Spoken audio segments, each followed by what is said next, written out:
Hi everyone, welcome back to my channel ARB Gurukul.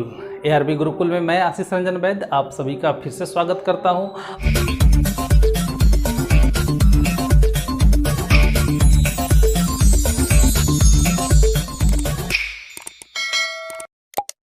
आज हम लोग first flight class 10 NCERT book का poem number 2 के बारे में जानेंगे। उसका एक्सप्लेनेशन आज देखेंगे, ठीक है, जिसका नाम है fire and ice.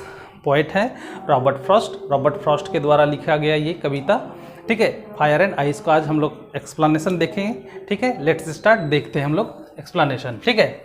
Fire and ice, fire मतलब आग, आइस मतलब बर्फ, ठीक है। पहला स्टेंजा में बताया गया है, some say the world will end in fire, some say in ice, ठीक है।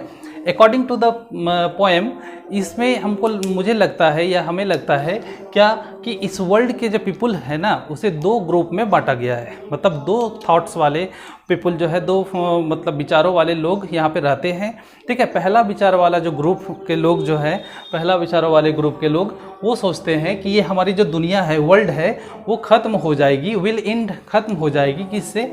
फायर से, ठीक है। किससे खत्म हो जाएगी? फायर से। और दूसरा जो ग्रुप है, सेकेंड ग्रुप जो है, वो सोचता है कि हमारी दुनिया खत्म होगी आइस से, ठीक है।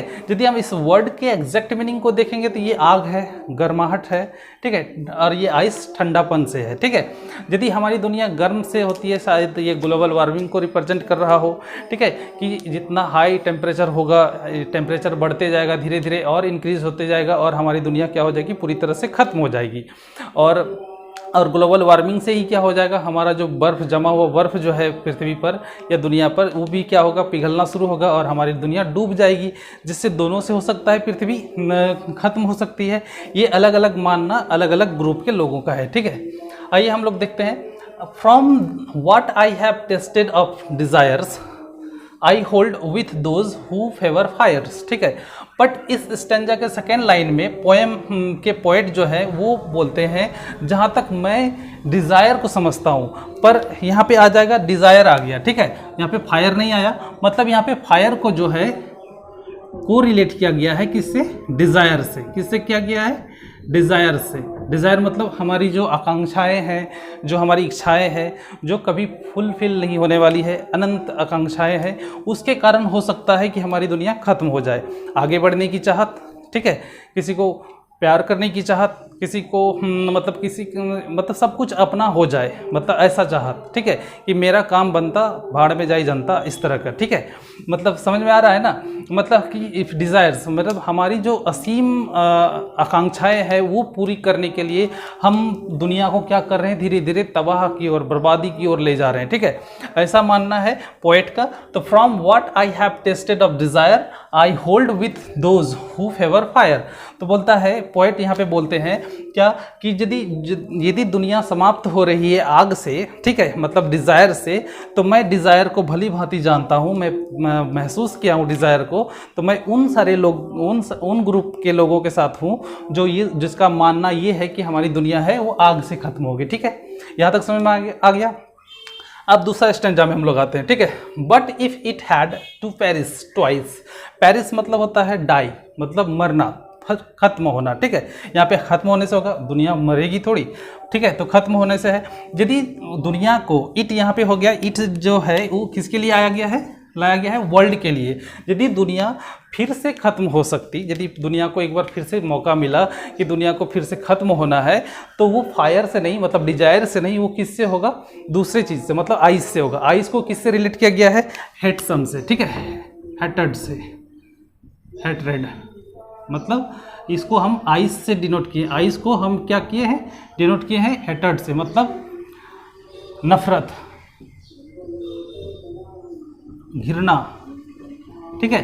आज के ज़माने में जो लोग एक दूसरे से नफरत करते हैं, चाहे वो जाति के आधार पर हो, धर्म के आधार पर हो, रंग रूप के आधार पर हो, जो नफरत जो फैल रही है, तो बोला गया है सेकेंड स्टेज में, but if it had to perish twice, मतलब यदि दुनिया को फिर से खत्म होने का मौका मिला, I think I know enough of hate to say that for destruction ice is also great and would suffice, ठीक है। मतलब यदि दुनिया को फिर से ख़त्म होने का चांसेस मिला, तो मुझे लगता है कि जितना नफ़रत फैल रहा है दुनिया में, मतलब एक दूसरे को नीचा दिखाना कि हमारा धर्म आगे है, हमारी जाति आगे है, मतलब इस तरह के जो नफ़रत फैला रहा है सब कोई दुनिया में, इससे भी क्या होगा, दुनिया एक दिन समाप्त हो जाएगी। एक दूसरे से लड़कर क्या हो जाएंगे, सब कोई ख़त्म हो जाएंगी, तो दुनिया भी ख़त्म हो जाएगी। तो मतलब इसमें पोएम दूसरे स्टेंजा में बताना चाह रहे हैं कि यहाँ का जो लोग है, लोग के अंदर जो घृणा है उत्पन्न हो गया है सभी के प्रति, इसके कारण भी दुनिया समाप्त हो सकती है या हो जाएगी। ठीक है, यहाँ तक हम लोग एक्सप्लेनेशन को समझ लिए, कोई दिक्कत किसी को नहीं ना। ठीक है, तो हम लोग आज फायर एंड आइस का जो एक्सप्लेनेशन है उसको हम लोग समझ लिए हैं। अब हम लोग कुछ आते हैं इसके पोएटिक डिवाइस और राइमिंग स्कीम के बारे में जानते हैं। ठीक है, जैसे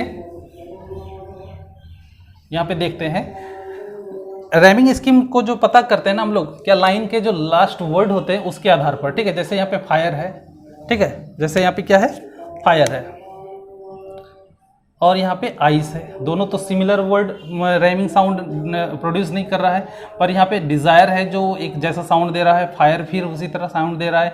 यदि हम इसको ए मान लेते हैं, इसको ए और इसको ए, और ये अलग वर्ड है तो इसको हम लोग बी मान लेते हैं, तो इसका क्या हो जाएगा, ए बी ए ए। ठीक है, पहला स्टेंजा का राइमिंग स्कीम ये हो जाएगा।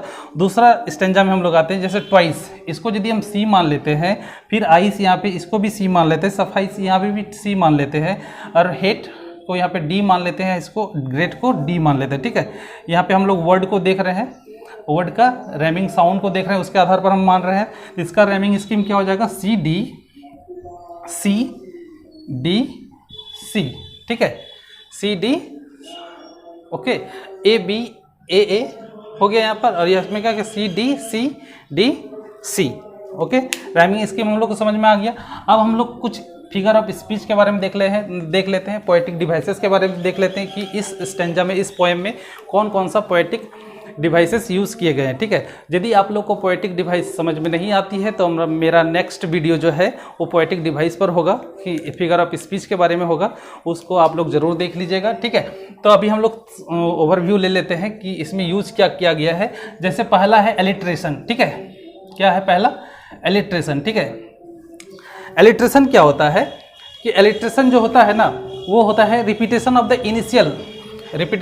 Initial sound. जैसे कि यहाँ पे देखिए दो वर्ड का जो पहला लेटर जो है उसका साउंड यदि एक ही लाइन में यूज़ किया गया है क्लोज्ड बाई करके, तो उसको हम लोग एलिट्रेशन बोलते हैं। जैसे यहाँ पे देखिए स, यहाँ पे स एस एस है, स साउंड होता है सम से, उसी तरह सम से यहाँ पे world will W W letter मिल रहा है, इसका साउंड जो है वो कॉन्सोनेंट साउंड क्या हो रहा है, रिपीट हो रहा है बार बार, मतलब हो रहा है, तो इसको हम लोग क्या बोलते हैं, एलिट्रेशन। तो पहला पोएटिक डिवाइस क्या हो गया, एलिट्रेशन। ठीक है, एलिट्रेशन, कोई दिक्कत। दूसरा देख लेते हैं, यहाँ तक समझ में आ गया। दूसरा है इंजैममेंट। इंजैममेंट क्या हो गया, इंजैममेंट मतलब होता है स्टेंजा में यदि दो या दो से अधिक लाइन, तीन लाइन जो भी है, और यदि दो लाइन ब्रेक के बीच में यदि कोई पंक्चुएशन मार्क्स नहीं है, मतलब यहाँ पे कोई कॉमास वगैरह नहीं है या और भी कोई पंक्चुएशन मार्क्स नहीं है, तो इसको हम लोग इंजैममेंट बोलते हैं। ठीक है, तो दूसरा पोएटिक डिवाइस हम लोग समझ गए, इंजैममेंट। तीसरा में आ जाते हैं क्या, और एसोनेंस के बारे में देख लेते हैं। एसोनेंस क्या हो गया, मतलब वॉवेल साउंड का रिपीटेशन। ठीक है, repetition of the vowel sound with in a words के बीच में वॉवेल साउंड यदि आता है, जैसे कि हम लोग यहाँ पे देख लेते हैं, जैसे दोज, हु, फेवर। ठीक है, तो यहाँ पे देखिए ओ साउंड, यहाँ पे होल्ड, यहाँ पे ओ साउंड जो है बार बार आ रहा है, मतलब ओ साउंड जो है प्रोमिनेंट है यहाँ पे, इसलिए यहाँ बोल सकते हैं कि इसमें क्या एसोनेंस डिवाइस को भी यूज़ किया गया है। ठीक है, फिगर ऑफ स्पीच जो है वो एक तरह का अलंकार है जो कविता को और ज़्यादा सुंदर बनाता है, शोभा बढ़ाता है। ठीक है, उसके बाद हम लोग देख लेते हैं क्या है, पर्सोनिफिकेशन। ठीक है, दूसरा है नेक्स्ट है पर्सोनिफिकेशन मतलब होता है मानवीकरण। ठीक है, कोई भी नॉन लिविंग थिंग को यदि हम इमोशंस में, मतलब ह्यूमन एक्शन के रूप में रिप्रेजेंट करते हैं, तो उसको हम लोग पर्सोनिफिकेशन कहते हैं। जैसे कि आइस और फायर और आइस जो है यहाँ पे ह्यूमन इमोशंस के रूप में यूज़ किया गया है। ठीक है, तो इसको हम पर्सोनिफिकेशन भी यहाँ पे यूज़ किया गया है इस पोएम में। नेक्स्ट हम लोग देख लेते हैं क्या है नेक्स्ट में हम लोग का एनाफोरा। एनाफोरा अब हम लोग पकड़ेंगे कैसे, ठीक है कि एनाफोरा है। तो एनाफोरा मतलब कोई भी लाइन यदि beginning words of the line यदि सेम होता है उसको हम लोग एनाफोरा बोलते हैं। जैसे यहाँ पे देखिए सम से, क्या है सम से, यहाँ पर भी क्या है सम से, ठीक है। सम से का यूज 2 बार 2 लाइनों में हुआ है, तो इसका मतलब ये है कि यहाँ पे एनाफोरा स्पीच का, फिगर ऑफ स्पीच का भी यूज़ किया गया है, ठीक है। मैं उम्मीद करता हूँ कि आप लोग को ये एक्सप्लेनेशन और पोएटिक डिवाइस और रैमिंग स्कीम समझ में आ गया होगा फायर एंड आइस का, ठीक है। फॉर नेक्स्ट वीडियो, ठीक है, प्लीज़ सब्सक्राइब माई चैनल।